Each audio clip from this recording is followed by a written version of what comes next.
Conhecendo a palavra para sermos transformados pelo poder de Deus. E hoje lendo em Marcos capítulo 6, o verso 45.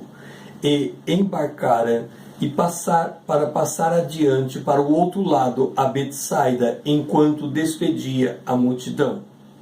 Nós temos visto de que o primeiro princípio a seguirmos é aquele em que nós abrimos mão da nossa vida na alma para ganhar a vida do Espírito. Quando nós fazemos isso, nós estamos atentos àquilo que o Senhor diz. Ele está nos embarcando para uma jornada de experiência com Ele e nós devemos passar para o outro lado, sair da vida da alma e ir para a vida do Espírito. Com isso, nós estamos querendo dizer que devemos aceitar a liderança do Espírito Santo e percorrer o caminho estreito, o caminho do deserto, o caminho solitário, porque o Senhor lá no deserto, com os povos no Egito, saindo do Egito, eles entraram pelo caminho do deserto e o Senhor os guiou por colunas de nuvens e de fogo. Durante o dia e durante a noite eles eram guiados pelo Senhor. O Salmo de número 32, o versículo 8 diz: Instruir-te-ei e te ensinarei o caminho que deves seguir, e sob as minhas vistas te darei conselho. Em João capítulo 10, o versículo 27, Jesus repete a mesma verdade. As minhas ovelhas ouvem a minha voz, e eu as conheço, e elas me seguem. Como então identificar a direção de Deus? Como identificar a voz de Deus? O Senhor, falando acerca das esmolas, das orações e dos jejuns, Ele diz que nós devemos fazer estas coisas em secretos, porque aquele que nos vê nos recompensará publicamente. Se nós invertermos a ordem, fizermos as coisas à vista dos outros para que os homens nos vejam, o Senhor declara que nós já recebemos a nossa recompensa. Daí um princípio importante que nós encontramos em Lucas, no capítulo 14, o versículo 10.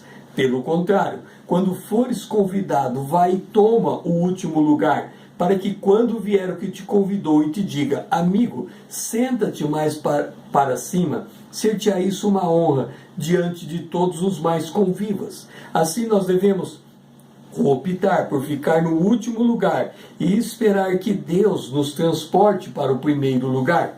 Nós encontramos esse exemplo na vida de Abraão.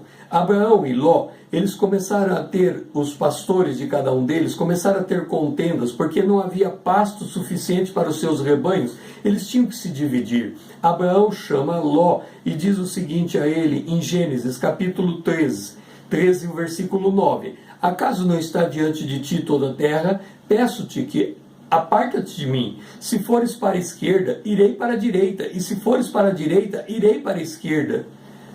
Abraão demonstrou uma profunda confiança em Deus, porque Ló podia ter escolhido Canaã, a terra da promessa. No entanto, Ló escolheu Sodoma e Gomorra. O homem natural, ele não tem a percepção de Deus, então ele acaba escolhendo o caminho largo que leva à perdição. Por outro lado, quando nós andamos na presença de Deus, nós escolhemos o caminho estreito que nos conduz à vida. Por isso, Tiago, capítulo 4, versículo 15, ele diz: em vez disso, deveis dizer, se o Senhor quiser, não só viveremos, como também faremos isto ou aquilo. Ou seja, devemos nos colocar em sujeição a Deus, crendo de que Ele vai nos conduzir por meio das circunstâncias da vida, para que nós possamos alcançar os propósitos que Deus tem para nós. Ora, observe o seguinte, em relação ao rei, o Senhor diz em Provérbios capítulo 21, versículo 1, como ribeiros de água, assim é o coração do rei na mão do Senhor.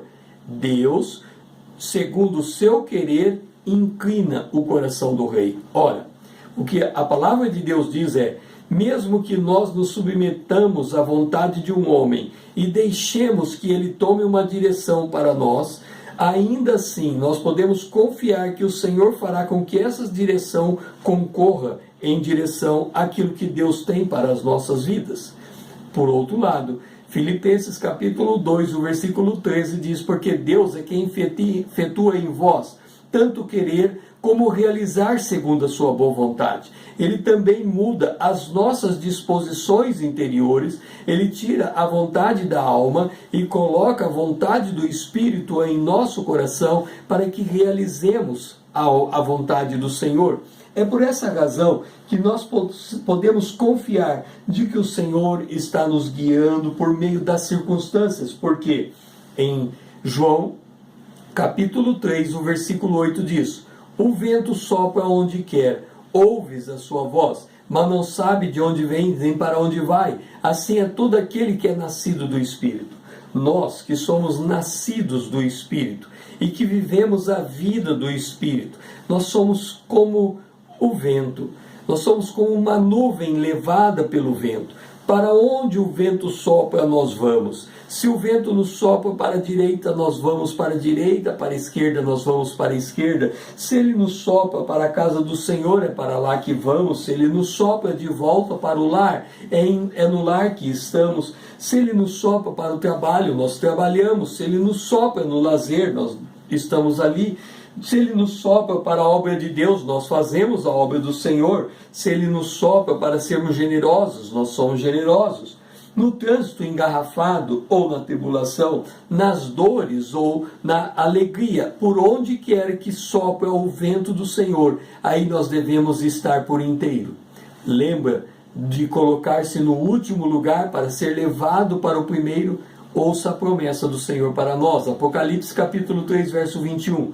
Ao vencedor, dar-lhe-ei sentar comigo no meu trono, assim como também eu venci e me sentei com meu Pai no seu trono.